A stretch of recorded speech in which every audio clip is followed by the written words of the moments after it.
ঐতিহ্যবাহী নিয়ামতপুর ইউনিয়ন পরিষদ নির্বাচনে আজকের এই আলোচনা সভায় উপস্থিত আছেন। আজকের এই আলোচনা সভার সম্মানিত সভাপতি মুড়িকান্দি গ্রামের বিশিষ্ট সমাজসেবক জনাব সাইদুর রহমান কাকা মঞ্চে উপবিষ্ট আছেন। আজকের অনুষ্ঠানের প্রধান অতিথি আমাদের করিমগঞ্জের গৌরব নিয়ামতপুরের কৃতি সন্তান রণাঙ্গনের বীর মুক্তিযোদ্ধা 1971 সনে যার নেতৃত্বে এই বাংলাদেশকে স্বাধীন করার জন্য সাধারণ মানুষ, কৃষক, শ্রমিক জনতা উঠে পড়ে লেগেছিল। মঞ্চে উপস্থিত আছেন কিশোরগঞ্জ জেলা কৃষক লীগের বিপ্লবী সাধারণ সম্পাদক, বঙ্গবন্ধুর আদর্শের একনিষ্ঠ সৈনিক এবং বঙ্গবন্ধুর আদর্শকে লালিত করে আজ যিনি কিশোরগঞ্জ জেলাকে অতিবাহিত করে সমগ্র বাংলাদেশের রাজনীতিতে নেতৃত্ব দিচ্ছেন আমার রাজনৈতিক অভিভাবক জনাব আনোয়ার হোসেন বাচ্চু ভাই। উপস্থিত আছেন কিশোরগঞ্জ জেলা কৃষক লীগের আরেক বিপ্লবী যুগ্ম সাধারণ সম্পাদক, এই নিয়ামতপুরের কৃতি সন্তান, সবারই শ্রদ্ধাভাজন এবং ক্লিন ইমেজের ব্যক্তিত্ব আমার পিতৃতুল্য একমাত্র বড় ভাই জনাব আবুল হাশেম মাস্টার। মঞ্চে উপবিষ্ট আছেন কিশোরগঞ্জ জেলা পরিষদের বিপুল সম্মানিত সদস্য এবং সাধারণ মানুষের বন্ধু, যিনি ফ্রি চিকিৎসা দিয়ে মানুষকে সেবা করে যাচ্ছেন, সেই সবার প্রিয় মুখ আমার প্রিয় বন্ধু, বাল্যবন্ধু ডাক্তার মোহাম্মদ সুহাগ। মঞ্চে উপবিষ্ট আছেন আর এক মুড়িকান্দি গ্রামের কৃতিমান পুরুষ, যিনি দীর্ঘদিন যাবৎ মাঠ চিকিৎসার মাধ্যমে মানুষের সেবা দিয়ে যাচ্ছেন, সে আমাদের প্রিয় মানুষ জনাব ডাক্তার ফজলুর রহমান ফকির সহ উপস্থিত সকলকে আমার প্রাণঢালা শুভেচ্ছা ও অভিনন্দন। এবং উপস্থিত আছেন কিরাটন ইউনিয়ন পরিষদের সাবেক বর্তমান চেয়ারম্যান জনাব শামীম আহমেদ ভাই। সংগ্রামী উপস্থিতি, আমি আমার বক্তব্য দীর্ঘায়িত করব না, শুধু একটি কথাই বলবো। আপনারা জানেন এবং অনেকের মুখ থেকে একটি কথা শুনতে পাই, সেটা হলো হেলিম নাকি দুর্বল মানুষ। আপনারা কেউ এই কথায় কান দেবেন না।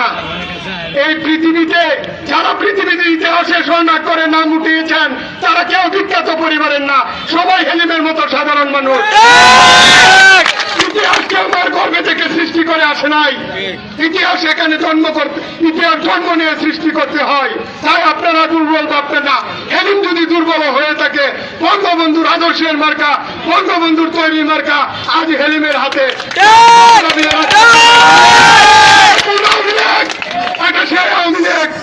1952 সালে ভাষা আন্দোলন থেকে শুরু করে 1969 গণ অভ্যুত্থান, 70 সাধারণ নির্বাচন, 1971 সনে মহান মুক্তিযুদ্ধ তথা মুক্তিযুদ্ধ পরবর্তী স্বৈরতান্ত্রিক সকল আন্দোলনের নেতৃত্ব দানকারী এই বাংলাদেশ আওয়ামী লীগ, যা ক্যান্টনমেন্ট থেকে জন্ম হয় নাই। সংগ্রামী উপস্থিতি, আমি আপনাদেরকে আরো একটি কথা বলতে চাই। আমি বিশেষ করে আমার 3 নম্বর বাসীকে একটি বার্তা দিতে চাই। সেটা হলো 3 নম্বর বাসী অনেকে একটা কথা বলে যে মনসন্তোষ একটা সময় আমাদেরকে চেয়ারম্যান দেয় নাই। আমি এ ব্যাপারে 1 মিনিট কথা বলতে চাই। আমি মনে করি মনসন্তোষবাসী সেদিন ভুল করেছিল। আজ আমরা যদি সেই ভুলের পুনরাবৃত্তি করি তাহলে আমরা একটা ভুলের মধ্যে পড়ব। আমরা ক্ষমা মহাত্মালক্ষণ মহান আল্লাহ তাআলা বলেছেন ক্ষমাশীল এবং ধৈর্যশীলদের সাথে আমি থাকি। আপনারা যারা আছেন কেউ বিভ্রান্ত করবেন না, বিভ্রান্তমূলক আচরণে যাবেন না। আমরা ক্ষমা করে আমরা আমাদের আচরণ দিয়ে বুঝিয়ে দিব না আমরা তোমাদের মতো না, আমরা আরো উত্তম এবং আমরা আরো ভালো। সংগ্রামী উপস্থিতি, আমি সর্বশেষ কথাটি বলতে চাই। এখানে অনেক মুরব্বিয়ান আছে, তাদের সামনে আমি আর আমার বক্তব্য দীর্ঘ করব না। শুধু একটি কথা, এটা নির্বাচনে অনেক প্রার্থী যারা অসৎ, যাদের কর্মকাণ্ড অসৎ, তারা বিভ্রান্তিমূলক তথ্য আপনাদের সামনে দিবে। এইসব বিভ্রান্তিমূলক কথাই আপনারা কেউ কান দিবেন না। আপনারা যা চোখে দেখবেন তাই বিশ্বাস করবেন, কারণ আমি তো আপনাদের সাথে মিথ্যাও বলতে পারি। তাই আমি প্রার্থী সম্পর্কে আরেকটু বলবো, এখানে যারা নির্বাচন করছেন আচার আচরণে কাজে কর্মে হেলিম ভাইয়ের বিকল্প নেই। আপনারা এত ভালো মানুষকে সকলের সামনে লজ্জিত করবেন না। আগামী মাসের 11 তারিখ নৌকা মার্কায় ভোট দিয়ে নৌকাকে জয়যুক্ত করে হেলিমকে সবার সামনে মাথা উঁচু করে দাঁড়ানোর সুযোগ দিবেন। এই আশা ব্যক্ত করে আমি আমার সংক্ষিপ্ত বক্তব্য এখানে শেষ করলাম।